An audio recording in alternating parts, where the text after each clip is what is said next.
أعوذ بالله من الشيطان الرجيم. بسم الله الرحمن الرحيم. إن الحمد لله تعالى نحمده ونستعينه ونستغفره ونستهديه ونعوذ بالله من شرور أنفسنا ومن سيئات أعمالنا. من يهده الله فلا مضل له ومن يضلل فلن تجد له وليا مرشدا. وأشهد أن لا إله إلا الله وحده لا شريك له وأشهد أن محمدا عبده ورسوله صلوات الله وسلامه عليه وعلى آله وأصحابه وأهل بيته أجمعين. اللهم أرنا الحق حقا وارزقنا اتباعه وأرنا الباطل باطلا وارزقنا اجتنابه. أما بعد، السلام علیکم ورحمت الله وبرکاته. د آخري سفر نهمه فته. محترم ورونو، په تیره فته کې موږ د رسول الله صلی الله علیه و آله وسلم هغه حدیث شریف بیاناوه چې فرمایي د قیامت په ورځ د بنده پښې نه زایلیږي نه ښویېږي تر څو چې د عمر پوښتنه ځینې وسي چې په څه شي کې دې تیر کړي، او د علم پوښتنه ځینې وسي چې څه عمل دې په وکړي، او د مال پوښتنه ځینې وسي چې له کومه دې پیدا کړي او په څه شي کې دې مصرف کړي، او د جسم یا بدن پوښتنه ځینې وسي چې په څه شي کې دې زوړ کړي. نو ای انسانه، اوس تر قیامت د مخه ته له خپله ځانه څخه دغه پوښتنې وکړه چې عمر دې په څه شي کې تیر کړي، ستا د ژوند نتیجه او ثمره څه شي ده؟ کم د خیر عمل دې تر ځان د مخه لیږلی دي او کم د خیر عمل دې تر شا پرې ایښی دي؟ د اسلام او مسلمانانو دپاره دې کم خدمت کړی دی؟ آیا د پاته انسانانو یا د راتلونکو نسلو دپاره دې داسې د خیر کار پرې ایښی دی چې ستا تر مرګ وروسته پورې یاد کړي؟ او که دې ټول عمر عبس په لهو لعب، میلو او بانډارو، ورقو او سترنج، د پیسو په ګټلو او د اولادو په زیږولو تیر سو؟ انسان فکر وکړه، لکه څرنګه چې پخوانیو خلقو ډېر د خیر کارونه پرې ایښي دي، ته هم څه د خیر عمل د دې دپاره تر شا پرېږده چې تر تا وروسته خلق ووایي دوی ولاړل او دغه اثر یې موږ ته راپرېښاوه. روغتون او مدرسه جوړ که، مسجد او لار جوړ که، څاهان او پلان جوړ که، کتاب جوړ که او شاګردان وروزه. داسې د خیر کار وکړه چې پس له مرګه په یاد سې. فضل او چټې، عبس او خالي ژوند مه تېروه. داسې مه کېږه لکه چې راغلې او لاړې. د دغه عمر پوښتنه در څخه کېږي چې تا په خپل ژوند کې کم د خیر کارونه وکړه چې تر تا وروسته خلقو او ټولنې ته پاته سي. هلته په آخرت کې په علم سره د عمل کولو پوښتنه کېږي. دغه پیتې دې واورېدلې او د دغه په مثل دې نور دیني وعظونه واورېدل، د علمای کرامو وعظونه او بیانیې دې واورېدل.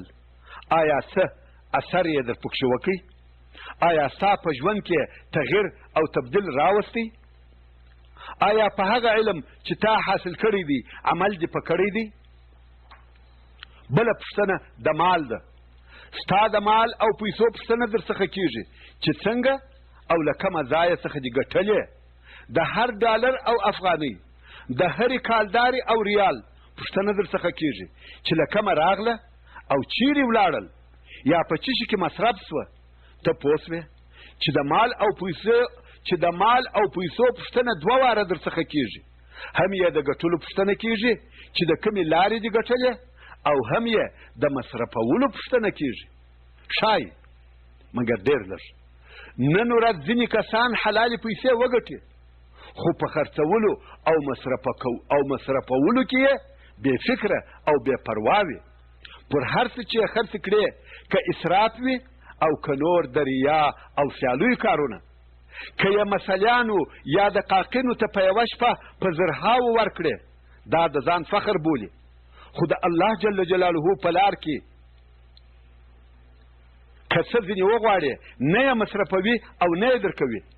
د زوی د واده دپاره د نن ورځې په اصطلاح هنرمندان په حقیقت کې دمان د ډیرو لرو وطنو بلکې د خارجي ملکو څخه په ډیرو پیسو راغواړي، خو که دې د خیر د کار دپاره لږ مبلغ ځینې وغوښتي یوه او بله بهانه کوي. دوی باید دا په یاد ولري که څه هم پیسې یې په حلاله سره ګټلې وي چې د آخرت په ورځ د دغه بېځایه مصرفو اسراف او سیالیو پوښتنه هم درڅخه کیږي او د بدن پوښتنه درڅخه کیږي. دغه سالم بدن، دغه اعضا او اندامونه چې الله جل جلاله تا ته درکړي دي په څه شي دي مشغول او زاړه کړل؟ په حرامو لیدلو او حرامو اورېدلو، په فوټبال او والیبال، په رقص او دانس، او که په نورو لوبو کې دي مستعملول، که دې د الله جل جلاله په طاعت او عبادت کې استعمالول. د دغه بدن د ټولو اعضاو د استعمالولو پوښتنه درڅخه کیږي. خوندو الله جل جلاله چې دغه سالم او د عیب خلاص جسم او بدن، اعضا او اندامونه درکړي دي، په دغه الهي نعمت د الله جل جلاله نافرمانی او مقابله مکوي چې یا یې په ودو او شادویو کې لڅوي یا یې په رقص او ایشلو کې استعمالوي. دغه بدن چې ته یې په لڅولو سره فخر کوي دا د الله جل جلاله له طرفه درکړل سوی نعمت دی، او په هر لحظه کې چې الله جل جلاله وغواړي درڅخه اخیستلی هم سي، نو د الله جل جلاله په نعمت د الله جل جلاله مقابله مکوي، بلکې په طاعت او عبادت سره شکر ادا کوي چې صحت او عافیت مو دوام ولري. خیر، د قیامت په ورځ کفار ولاړ دي، ټول شیان او دغه حالات ویني، حساب کتاب، عمل نامې، دوزخ او د دوزخ اور ټول ویني. الله جل جلاله په سورة الانعام کې فرمایي: ولو ترى اذ وقفوا على ربهم قال أليس هذا بالحق قالوا بلى وربنا قال فذوقوا العذاب بما كنتم تكفرون. يعني او کتووینه اے محمد صلی الله علیه و آله وسلم هغه وخت چې دوی د حساب د پاره خپل رب ته ودرول سي، الله جل جلاله به دوی ته وفرمایي آیا دغه دوهم وار ژوندي کېدل حق نه دي؟ دوی به وایي هو زموږ په رب دې زموږ قسم وي چې حق دي. بیا به الله جل جلاله وفرمایي نو وڅکئ عذاب په سبب د هغه چې تاسې په دنیا کې کافران سوي واست. بیا نو په دوزخ کې د کفارو څخه پوښتنه کیږي چې تاسې ولې او څنګه دغه اور ته ولوېدلاست؟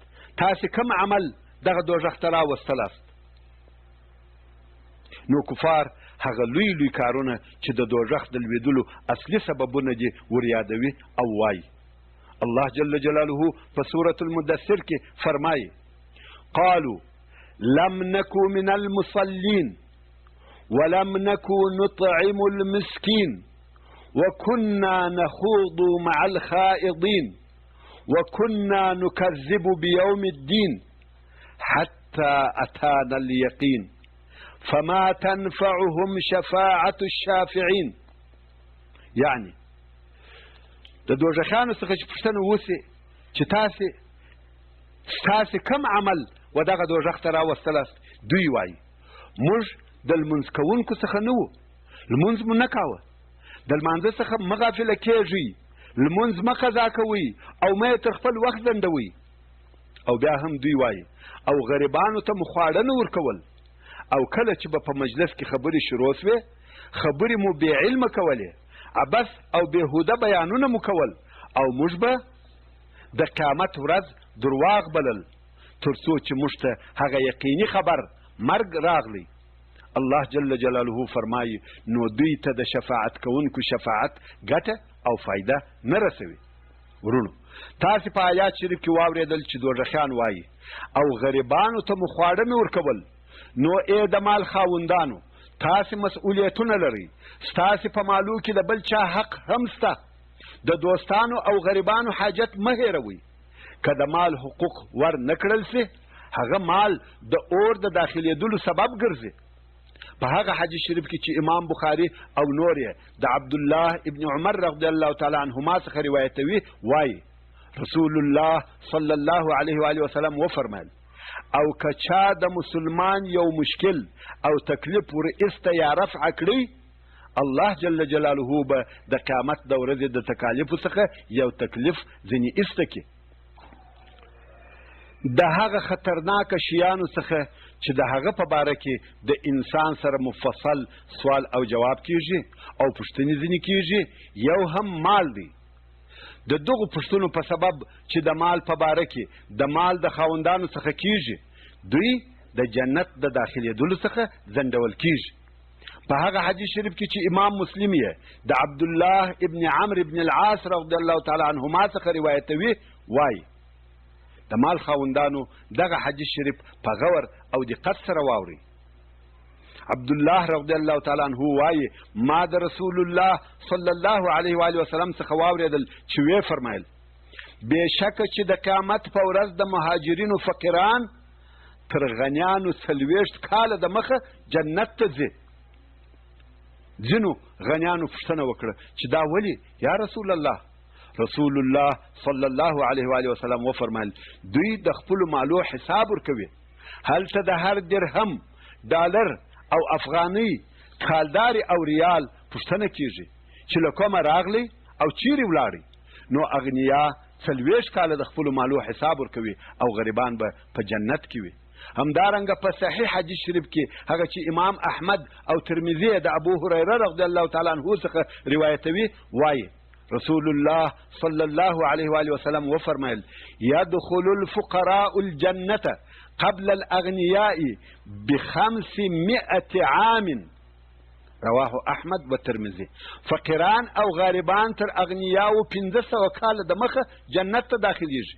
مګر هو سره له دې چې غنیان د جنت په داخلېدلو کې ځنډېږي خو بیا هم رسول الله صلی الله علیه و آله وسلم وهغو غنیانو ته چې مال یې فی سبیل الله مصرف کړی وي په عمل صالح او په حلاله لار کې مصرف کړی وي زیری ورکوي چې کله دوی جنت ته داخل سي هلته به یې درجې 2 چنده او لوړې وي.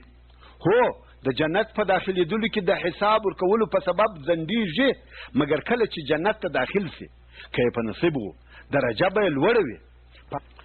په هغه حدیث شریف کې چې امام احمد یې د عمرو بن العاص رضی الله تعالی عنه څخه روایتوي وایي رسول الله صلی الله علیه و آله وسلم راته وفرمایل یا عمرو نعم المال الصالح للمرء الصالح. یعنی یا عمرو صالح پاک او حلال مال د متقی او صالح سړي دپاره ښه دی.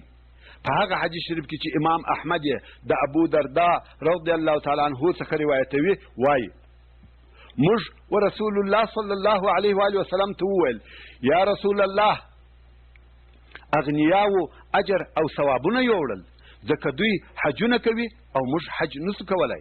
دوی جهاد کوي او موږ یې نه کوو او داسې نور عبادتونه مو یاد کړل چې غنیان یې د خپل مال په سبب کولی سي او موږ یې نسو کولی.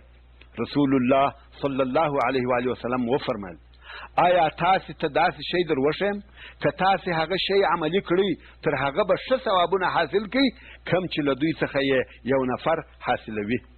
هغه دا چې تر هر لمانځه وروسته 40 واره الله اکبر وایاست او 30 واره سبحان الله وایاست او 30 واره الحمدلله وایاست. همدارنګه په هغه حدیث شریف کې چې امام ترمذی د عبدالله ابن عباس رضی الله تعالی عنه څخه روایتوي وایي د مهاجرینو غریبان او فقیران ورسول الله صلی الله علیه و آله وسلم ته راغله او ویل یا رسول الله اغنیا داسې لمنځونه کوي لکه موږ چې یې کوو او داسې روژې نیسي لکه موږ چې یې نیسو خو څرنګه چې دوی مالونه لري نو مریان آزادوي او خیراتونه کوي. یعنی د دغو زائدو کارو په سبب د دوی اجر او ثوابونه زموږ تر ثوابو ډیر او زیات دي. رسول الله صلی الله علیه و آله وسلم وفرمایل کله چې لمونځ ادا کوي نو 30 واره سبحان الله وایاست او 30 واره الحمدلله وایاست او 40 واره الله اکبر وایاست او 10 واره لا اله الا الله وایاست. د دغو اذکارو په ویلو سره به په هغو کسانو پسې ورسېږي چې په اجر او ثوابو کې تر تاسې د مخه سوي دي او هغه کسان تر تاسې نسي د مخه کېدلی چې تر تاسې وروسته دي.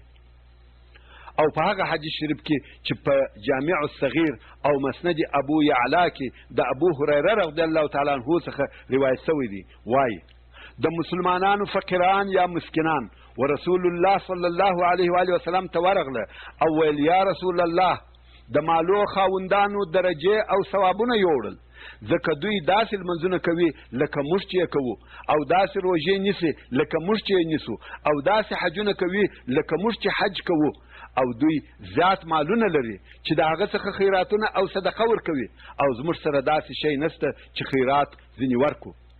مالدارانو متوجه سي، مال د دې دپاره دی چې انسان خیرات او صدقه ځینې ورکړي، د غریب او محتاج سره کومک په وکړي، نه د ذخیره کولو او ټولولو دپاره.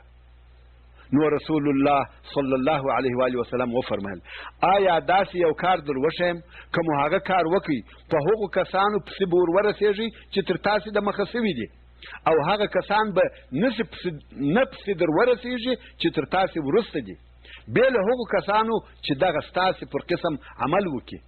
هغه دا چې تر هر لمانځه وروسته 33 واره سبحان الله وایست، او 33 واره الحمدلله وایست، او 34 واره الله اکبر وایست. دغه خبر واغنیاو ته ورسېدی، هغو هم د فقراو پر ډول دغه تسبیحات ویل. نو مسکینان بیا رسول الله صلی الله علیه و آله وسلم ته ورغله او ویل یا رسول الله هغه شی چې تا موږ ته راوښوئ زموږ وروڼه اغنیا په خبر سوه او هغه هم دغه تسبیحات وایي.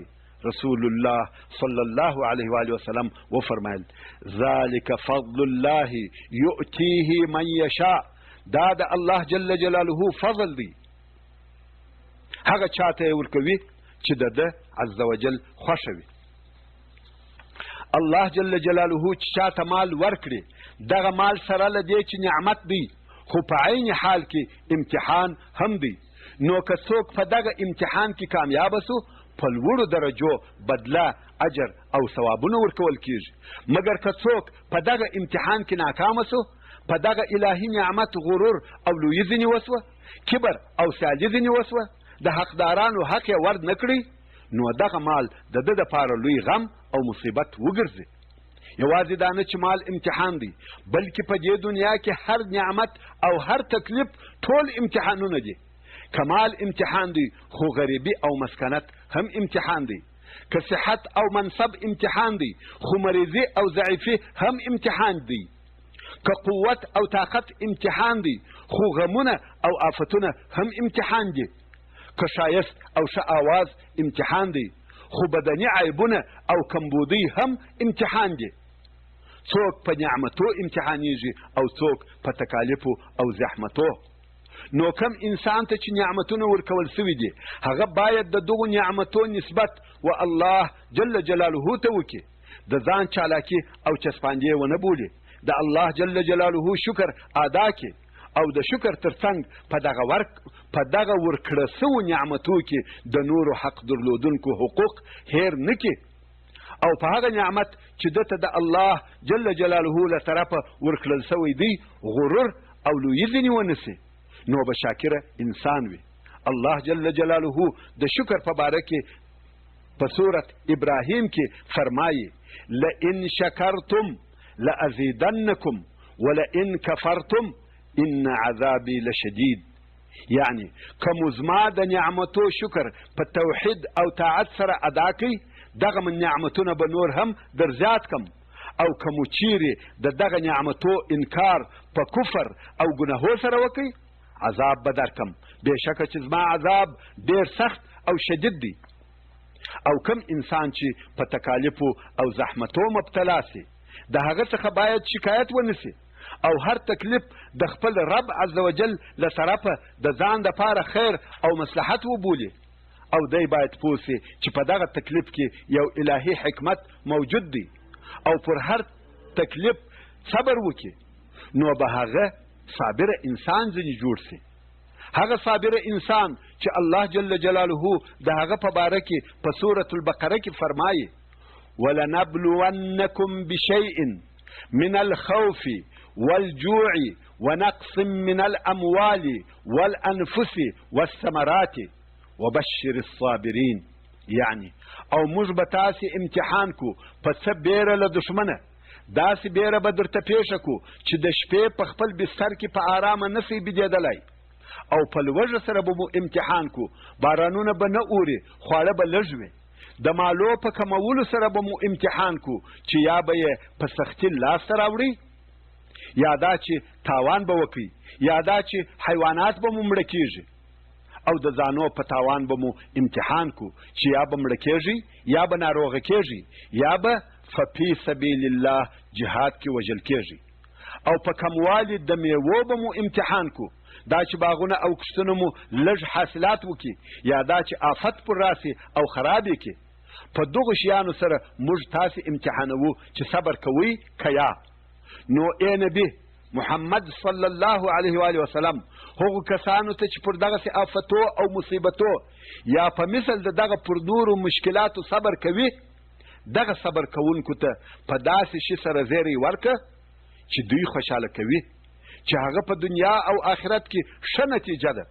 په دنیا کې آخرنۍ کامیابي د صبر کوونکو ده، او په آخرت کې د دوی دپاره جنت دی.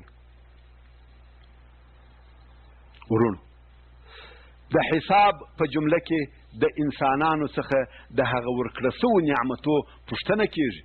الله جل جلاله په سورة التکاثر کې فرمایي ثم لتسألن یومئذ عن النعیم، یعنی بیا به خامخا ستاسې څخه په دغه ورځ کې د قیامت د نعمتو پوښتنې وسي، هلته د ظاهري او باطني، د روحاني او جسماني ټولو نعمتو پوښتنې کیږي چې تاسې یې تر کومه حده شکر ایستلی یا ادا کړی دی.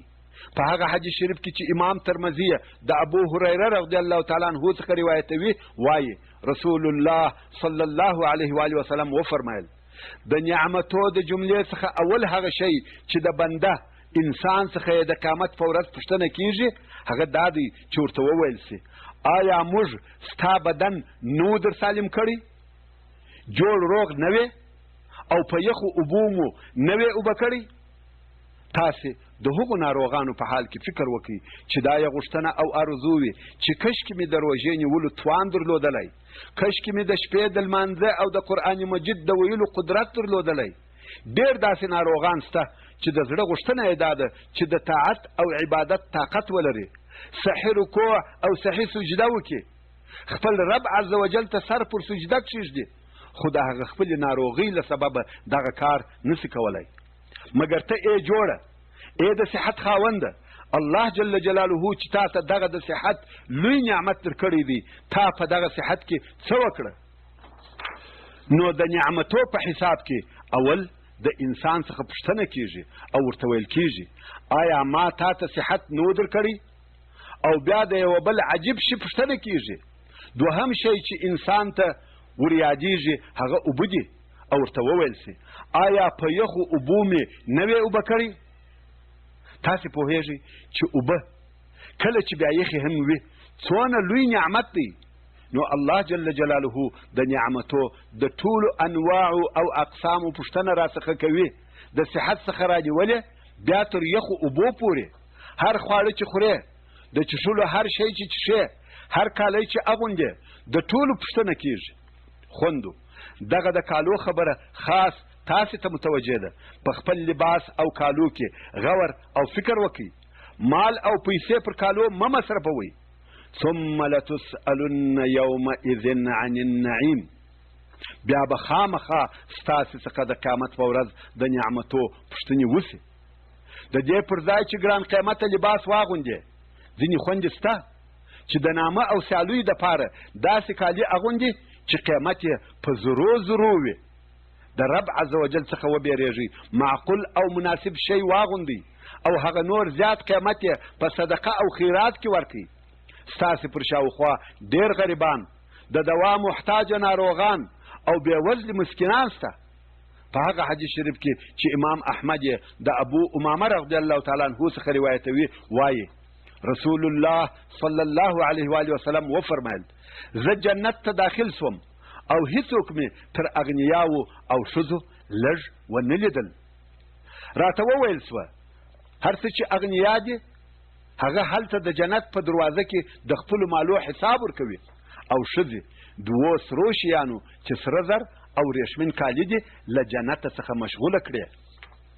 ثم لتسألن یومئذ عن النعیم. د قیامت په ورځ د ټولو نعمتو پوښتنه کیږي. خوندو د الله جل جلاله څخه وبېرېږئ. د لباس او کالو په فکر کې مه کېږئ، بلکې په صدقه او خیرات سره خپل ځانونه د دوزخ له اوره خلاص کړئ. په هغه حدیث شریف کې چې امام بخاري د عدي ابن حاتم رضی الله تعالی عنه څخه روایتوي وایي ما د رسول الله صلی الله علیه و آله وسلم څخه واورېدل چې ویې فرمایل اتقوا النار ولو بشق تمرة، یعنی خپل ځانونه د دوزخ له اوره څخه وساتئ که څه هم د نیمې خرما په خیراتولو سره وي. نو د دې پر ځای چې مال او پیسې پر ګران قیمته کالو خرڅ کړئ یا هر واده او هر شادۍ ته فقط د نامه او سیالیو دپاره خامخا نوي کالي رانیسئ، هغه پیسې د الله جل جلاله دپاره پر مستحقو غریبانو خیرات کړئ چې د دوزخ له اوره په خلاص سي او د جنت ابدي نعمتونه مو په نصیب سي. همدارنګه د انسان څخه د وعدې، عهد او اتفاق په باره کې پوښتنه کیږي. الله جل جلاله په سورة الاحزاب کې فرمایي وکان عهد الله مسؤولا، یعنی او د قیامت په ورځ د الله جل جلاله سره د عهد او وعدې پوښتنه کیږي. هر چا چې هر وعده د الله جل جلاله سره کړې وه پوښتنه ځینې کیږي چې آیا پر هغه وعده دې وفا کړې ده که یا؟ الله جل جلاله خپل ټول بندگان په دې سره امر کوي چې پر خپلو عهدو او وعدو وفا کوي او فرمایي واوفوا بالعهد ان العهد كان مسؤولا، چې دا د سورة الاسراء 34 نمبر آیات دی. یعنی پر خپلو عهدو او وعدو وفا کوي، بېشکه چې خامخا د وعدو پوښتنه درڅخه کیږي. که دې د یو چا سره پر یوه وخت یا د یوه شي وعده وکړه یا دې د یوه حاکم او رئیس سره بیعت وکړي یا دې په معاملاتو کې عهد او وعده وکړه باید خامخا هغه خپلې وعدې پر ځای کې، ځکه د قیامت په ورځ د ټولو وعدو پوښتنه درڅخه کیږي. همدارنګه د قیامت په ورځ د انسان څخه د هر هغه شي پوښتنه کیږي چې ده لیدلی دی او ده اورېدلی دی، او د هر هغه کار پوښتنه ځینې کیږي چې ده کړی دی. هو د دغو لیدلو، اورېدلو او کولو پوښتنې هغه وخت کیږي چې ده په قصد او اراده سره دغه کارونه کړي وي. الله جل جلاله په سورة الاسراء کې فرمایي ولا تقف ما ليس لك به علم ان السمع والبصر والفؤاد كل اولئك كان عنه مسؤولا، یعنی او مکه و پیروي تعقیب د هغه کار که قول وي که فعل چې تا لره د هغه په باره کې علم او پوهه نه وي، بېشکه چې غوږ او سترګه او زړه له هره یوه څخه پوښتنه کیږي چې تا ولې په دنیا کې ګناه کوله. انسان ته ښایي چې له خپلو غوږو، زړه او مغزه څخه کار واخلي او د هر شي په باره کې پوره تحقیق او تدقیق وکړي او بیا تر خولې خبره وباسي، یا پر هغو خبرو چې دی یې اوري بې له پوهېدلو او سنجولو کم قطعي حکم صادر نه کړي او بې له غور کولو په هره خبره عمل ونه کړي، چې په دغه جمله کې دغه لاندني ټول شیان داخل او شامل دي. په درواغو سره شاهدي ادا کول، پر خلقو غلط او بې ځایه تهمتونه ویل، بې له تحقیقه او صحیح معلوماتو د خبرو اورېدل او منل، خاصتا که بیا د یو چا په باره کې کومه خبره واورې بې له تحقیقه یې مه منه، بې له صحیح معلوماتو فقط د یو چا په خبرو د بل چا سره بغض او عداوت درلودل او بیا د هغه د آزارولو کوشش کول، بې له صحیح او شرعي معلوماتو د پلرو او نیکهګانو تقلید کول. رسم و رواج د پلارو د نیکه د وخته راپاته دی او هغه د شریعت مخالف وي. د رسم او رواج په سبب د خلاف شرعي او ناحقه خبرې حمایت کول، نه لیدلي او نه اورېدلي خبرې او کارونه داسې ښکاره کول او بیانول لکه ده چې لیدلي او اورېدلي وي. هغه شیان چې دته نوی معلوم او علم نه پر لري خدای د هغو په باره کې داسې غږیږي او ځان داسې ښکاره کوي لکه دی چې په هغو کارو پوره پوهیږي او په هغه باره کې پوره معلومات لري. دغه ټول ډولونه او شکلونه تر دغه آیات شریف لاندې او شامل او داخل دي. نو هر چاته باید دا معلومه وي چې د قیامت په ورځ د دغو ټولو قوتو د اورېدلو د لیدلو او سنجولو په باره کې پوښتنه کیږي چې تا څنګه او په کومو ځایو کې استعمالول او ولې مو دغه قوتونه بې ځایه او بې موقعه استعمال کړي دي. قتاده رحمه الله وایي چې څه دې نوي لیدلي مه وایه چې ومې لیدل، چې څه دې نوي اورېدلي مه وایه چې وامې اورېدل، چې په څه نه پوهېږې مه وایه چې پوهېږم، ځکه چې د قیامت په ورځ الله جل جلاله د دغو ټولو پوښتنه در څخه کوي. نو د قیامت په ورځ اول حساب او اولې پوښتنې د عقیدې په باره کې دي. دوهم حساب د طاعتو او عبادتو په باره کې دی. درېیمه محاسبه او پوښتنې د بندگانو د خپل منځي ارتباطاتو او مسائلو په باره کې دي. اول هغه شی چې د عبادتو په جمله کې پوښتنه کیږي هغه لمونځ دی. په هغه حدیث شریف کې چې امام ترمذي د ابو هريره رضی الله تعالی عنه څخه روایتوي وایي ما د رسول الله صلی الله علیه و آله وسلم څخه واورېدل چې وی فرمایل اول هغه شی چې د بنده سره یې د قیامت په ورځ د عمل او عبادت په باره کې حساب کیږي هغه د لمونځ دی. که یې دغه د لمانځه حساب صحیح سو په تحقیق دغه سړی خلاص او کامیاب سو، او که یې دغه د لمانځه حساب فاسد او خراب سو نو دغه سړی ناکامه او تاواني سو. نو که یو سړی خپل منځونه په صحیح صورت پوره او پر خپلو وختو ادا کړي د الله جل جلاله له طرفه وعده ده چې دی کامیابه دی. او هر هغه څوک چې لمونځ نه ادا کوي لمونځ نه کوي هغه انسان تاواني دی. مګر هغه څوک چې کله لمونځ کوي او کله یې ځنډوي، د سهار د لمانځه څخه بېدېږي، نه د زنګ ساعت ورته یږدي او نه یې د لمانځه کولو اراده وي او نه چاته وایي چې لمانځه ته مې راویښ که، دغه انسان تنبل دی او په خپل مانځه کې ټمبلي کوي چې دغه کار نه جائز دی او نه روا. مسلمان ته نه ښایي چې د لمانځه سره بې پروایي وکړي. په پاته حدیث شریف کې رسول الله صلی الله علیه و آله وسلم فرمایي که د چا د فرضي لمنځو څخه یو شی کم او لږ سو نو الله جل جلاله وفرمایي وګورئ آیا زما دغه بنده لره نفلونه شته؟ که یې نفلونه درلودل نو په هغه نفلو سره یې د فرضي لمنځو نقصان او لږوالی ورپوره کړي او بیا نور ټول عملونه پر دغه ډول حسابل کیږي. نو یوازې دا نه چې د سنتو او نورو نفلي لمنځو په ادا کولو کې بې پروایي مه کوئ، بلکې نور هم کوښښ وکړئ چې نفلي لمنځونه مو ډېر او زیات وي، ځکه که مو په فرضي لمنځو کې نقص او کمبودي راسي الله جل جلاله یې په خپل فضل او احسان سره په دغه سنتو او نفلي لمنځو در پوره کوي. پس لمانځه څخه نور عملونه کتل کیږي، مګر هر هغه څوک چې په لمانځه کې ناکامه او تاواني سي نور عمل ته یې نه کتل کیږي. شاعر وایي روز محشر که جان گداز بود اولین پرسشی نماز بود. اوس به د حساب تفصیل او د هغه قسمونه درته بیان سي. په هغه حدیث شریف کې چې امام بخاري او امام مسلم یې د حضرت عایشه رضی الله تعالی عنها څخه روایتوي وایي رسول الله صلی الله علیه و آله وسلم وفرمایل داسې څوک نسته چې د قیامت په ورځ حساب ورسره وسي مګر هغه هلاک سو.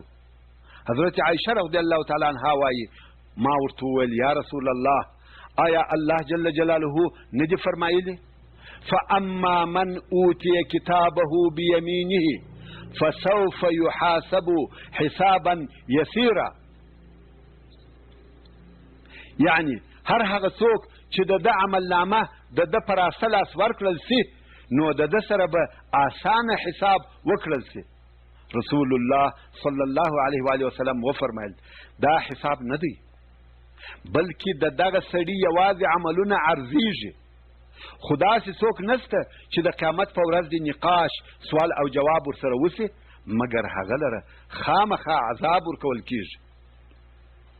په بخاري شریف کې حدیث دی چې وایي د حضرت عایشه رضی الله تعالی عنها دا عادت و که به د رسول الله صلی الله علیه و آله وسلم څخه یو شی واورېدی او دا به په هغه شي پوره نسوه پوه نو به د رسول الله صلی الله علیه و آله وسلم څخه د هغه شي په باره کې تر هغو پوښتنې کولې چې ځان ته به پوره معلومات حاصلول.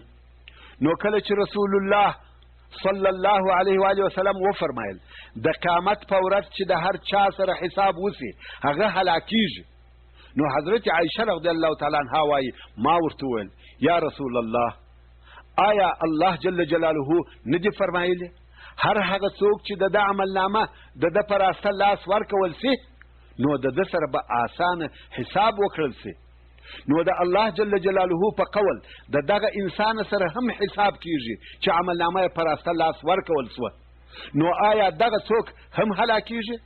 رسول الله صلی الله علیه و آله وسلم د دې په جواب کې وفرمایل ورونو په دغه جواب سره رسول الله صلی الله علیه و آله وسلم حضرت عایشه رضی الله تعالی عنها او موږ ته راوښول چې حساب پر دوه قسمه دی.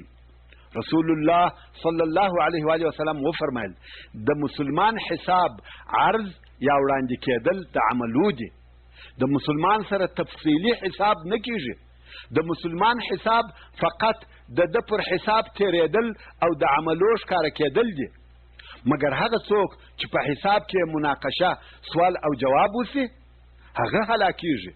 رسول الله صلی الله علیه و آله وسلم فرمایي داسې څوک نسته چې په حساب کې د مناقشه ورسره وسي او هغه دې هلاک نسي. مثلا ورته وویل سي داسې دې وکړه دی وایي یا نه مې دي کړي، وایي کړي دي وایي یا نه مې دي کړي، وایي شاهد راولئ.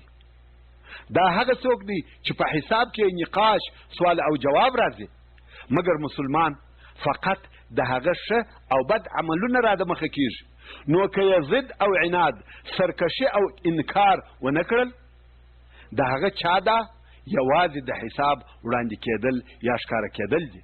مثلا ورته وویل سي داسې دې وکړه دی وایي هو، داسې دې کړي دي وایي هو، پر هر څه اقرار او اعتراف کوي، دا فقط ښکاره کېدل د حساب دي، نقاش گفتگوی سوال او جواب او شاهدان نسته. مګر په حدیث شریف کې د حساب څخه مقصد هغه حساب دی چې سوال او جواب ولی او څنګه انکار او شاهدان چون او چرا پکې موجود وي. نو رسول الله صلی الله علیه و آله وسلم فرمایي داسې څوک نسته چې په حساب کې د نقاش او گفتگوی ورسره وسي مګر هغه هلاک سو. د حساب په وخت کې الله جل جلاله مسلمان بندگانو ته عتاب او سرزنش ورکوي، خو د کافرانو سره نقاش سوال او جواب کیږي، مګر مؤمنانو ته عتاب ورکول کیږي یا په بل عبارت ملامتي ورته ویل کیږي.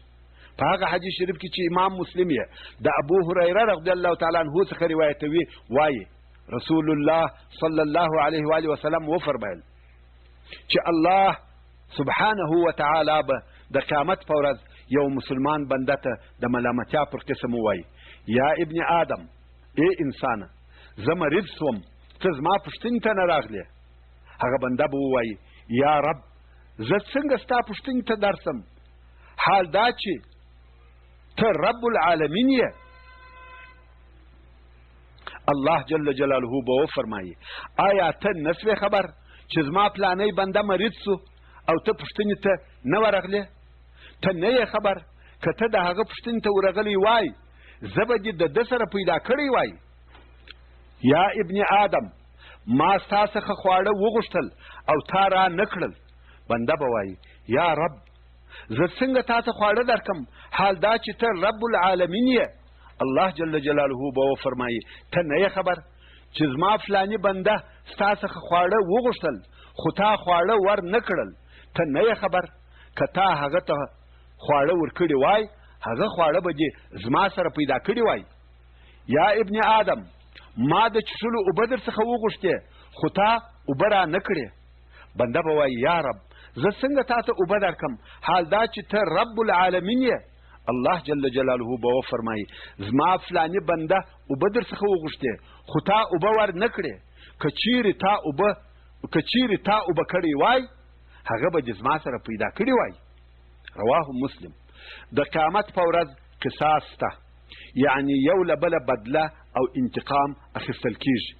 په هغه حدیث شریف کې چې امام مسلم او نور یې د ابو هریره رضی الله تعالی عنه څخه روایتوي وایي رسول الله صلی الله علیه و آله وسلم وفرمایل آیا تاسو خبر یاست چې مفلس څوک دی؟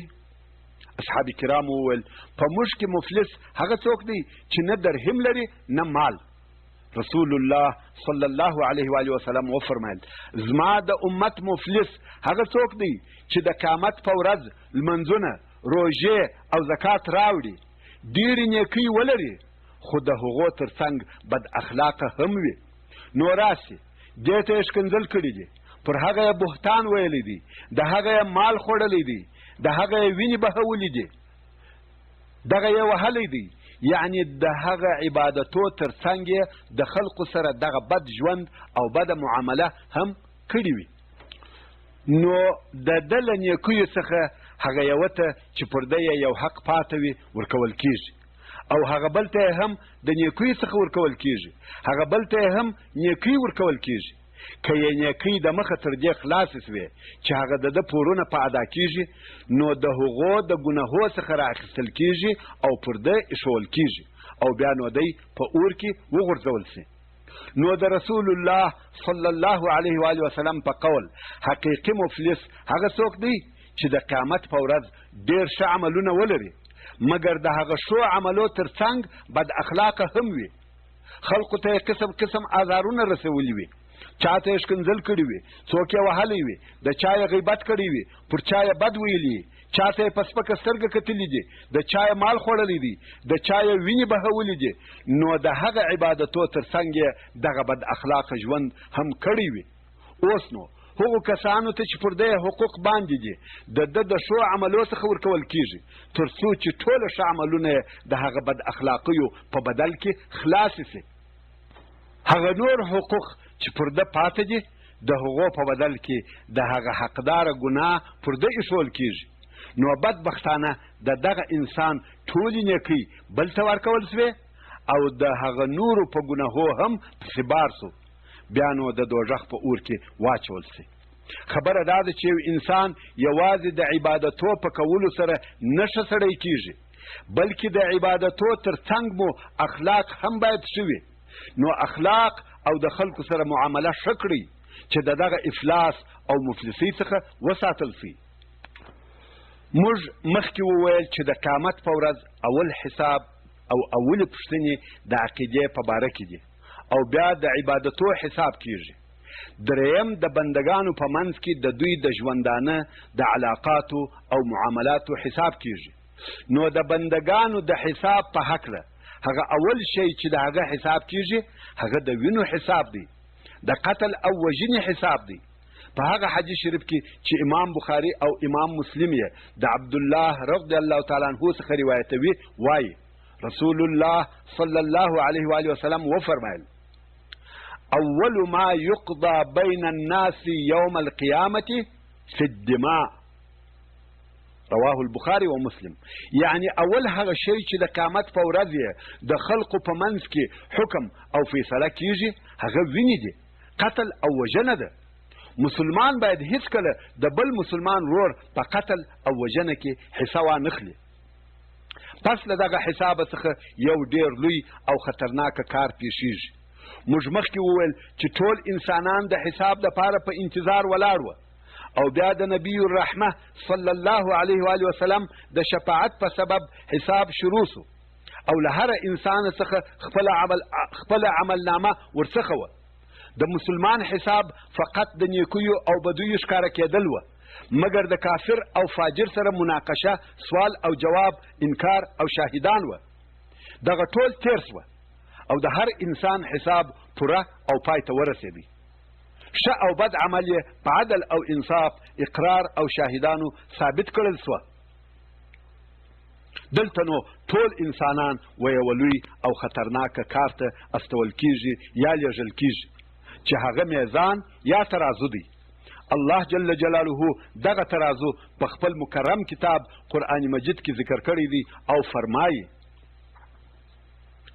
ونضع الموازين القسط ليوم القيامة فلا تظلم نفس شيئا وإن كان مثقال حبة من خردل أتينا بها وكفى بنا حاسبين. چې دا د سورة الانبیاء 28 نمبر آیات دی. یعنی د قیامت د ورځې دپاره موږ د عدل او انصاف ترازوګان ایږدو او پر هیچا هیڅ ظلم نه کیږي، او که چیرې د خردل د دانې پر اندازه یو مثقال د خیر یا شر عمل موجود وي، هغه به را حاضر کړو او موږ د حساب کولو دپاره بس او کافي یو. د قیامت د ورځې ترازو دوې پلې لري چې په یوه پله کې یې نیک او ښه کارونه یا عملونه ایښول کیږي او په بله پله کې یې بد عملونه ایښول کیږي. او د رسول الله صلی الله علیه و آله وسلم په مبارکو احادیثو کې د دغه ترازو د ځینو حالاتو مفصل او دقیق بیان راغلی دی. په هغه حدیث شریف کې چې امام ترمذی د ابو دردا رضی الله تعالی عنه څخه روایتوي، وایي ما د رسول الله صلی الله علیه و آله وسلم څخه واورېدل چې ویې فرمایل: ما من شیء یوضع فی المیزان اثقل من حسن الخلق، رواه الترمذی. یعنی داسې شی نسته چې د قیامت په ورځ دې په ترازو کې ایښول کیږي چې هغه دې تر ښو اخلاقو دروند وي. نو د قیامت د ورځې په ترازو کې تر ښو اخلاقو بل دروند شی نسته. کله کله یو انسان منځونه، روژې، زکات، حجونه، عمرې لطفا فته واړوه.